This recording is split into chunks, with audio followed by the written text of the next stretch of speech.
Niya kunyari 100 na kambing, give and take para madaling maintindihan, mga anak yan, Tagalawa.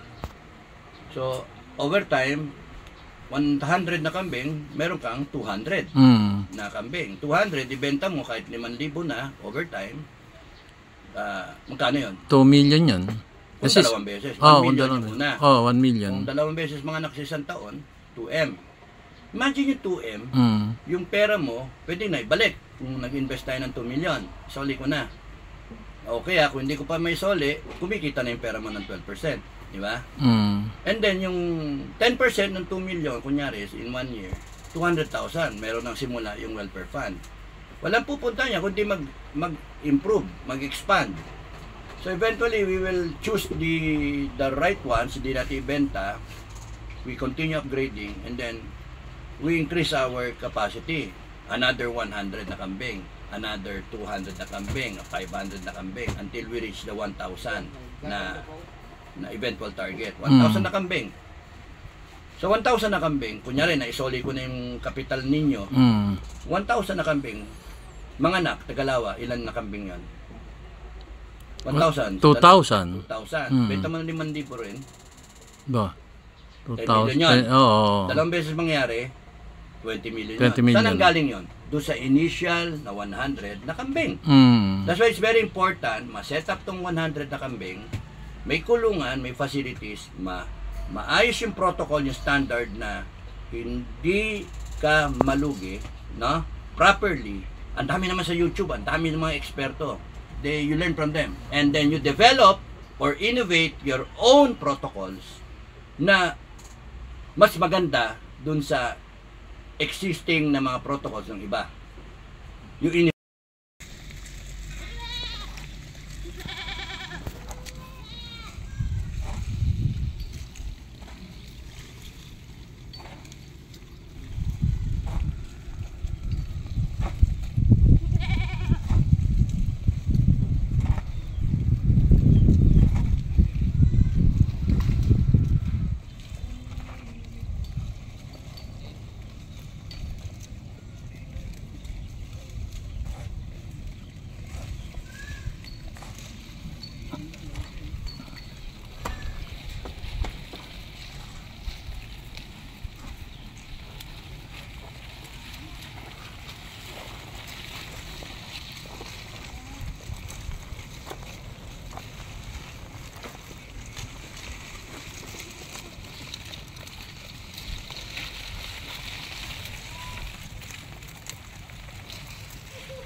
1,000 na kambing.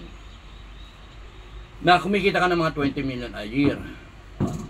Ano yung 10% ng 20 million? Ng 20 million? 10%? 200. 2 million. 2 million. Punta sa welfare fund yun. Now, you have built a welfare fund, continue building the welfare fund such that lahat nakita 10% sa welfare fund. Sino makinabang sa welfare fund? Members. Dahil ganda. Magkasakit ka, apply ka sa member sa kasi member ka, apply ka, sir, pwede makatulong. O sige, the board will decide, tulungan ka. May standard. Kung magkano yung welfare fund, magkano yung pwedeng life-threatening na pwedeng itulong sa'yo, o kaya mga burial, o kaya whatever na sakit, may standard na Kunyari, pagka may tutulong na may namatayan, 20, bigyan ng 20, laking tulong yon kesa sa wala. And then eventually, nag-step 2, step 3, step 4 kami. Kumita ka ng 100 million. Magkano pupunta sa welfare fund? 10%. Magkano yun? 10 million. Lumalaki. Diba? Lumalaki. As we continue taking in members, lumalaki na yung welfare fund. Kaya na nating i-sustain yung mga members na nangangailangan.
tayo ng 100 million, 200 million, 1 billion, dumating tayo doon sa punto na yon kasi step 2, 3, 4, 5, no? You can just imagine one day SFGF can buy franchises of these big ticket companies na Jollibee, McDo. We maintain our own franchise, Inasa, Chowking, mga ganun ba, Mercury Drug, 7-Eleven, all over the country. That's another way of having passive income, kumapasok na lang yon, no? Para to sa kumpanya. But that doesn't stop there. We now will have a position where we can invest in real estate, hectareage ng lupa, which we can develop para mas umunlad yung ano. Basta yun ang standard na 10% lang ang kita punta sa welfare fund. And then yung welfare fund will take care of the members. And then we can set aside money para to sa foundation. We set it up under na yon. Yung sinasabi ko na makatulong sa mga 2,274 pa ang mga barangay na walang kuryente. Imagine, nasa ano na tayo, malapit na magunaw ang mundo. 2,000 mahigit na barangay pa rin ang walang ilaw sa Pilipinas. What if we come in, we have the financial capacity, we have the alliances with other organizations, we set up there yung ano nila, solar power nila. Yes. So, libre kuryente nila. What if we set up their solar water na drinking potable water na out of solar ek na yan, and then boom, meron sila. What if we set up their own livelihood base dun sa naangkop sa kanilang lupa, sa kanilang area, not only kambing, pwedeng pananim, whatever. So exciting siya kasi it opens up, SFGF will open up a lot of possibilities para sa kababayan natin. Thank you.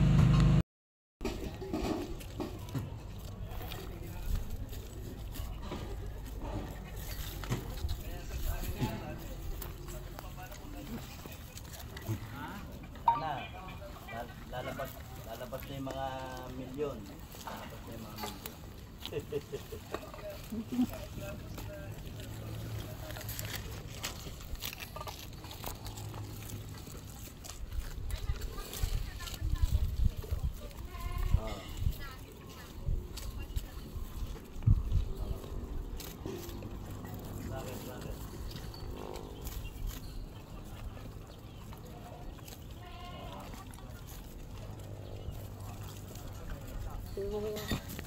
Ka ng 3 taong rally nga eh walang tatayo, tayo sa SFGF tumatayo na sa ganitong paraan. Everybody takes the left lane, some take the right lane. We are moving forward, center lane, tuloy-tuloy, highway to prosperity. Hanggang doon lang ako.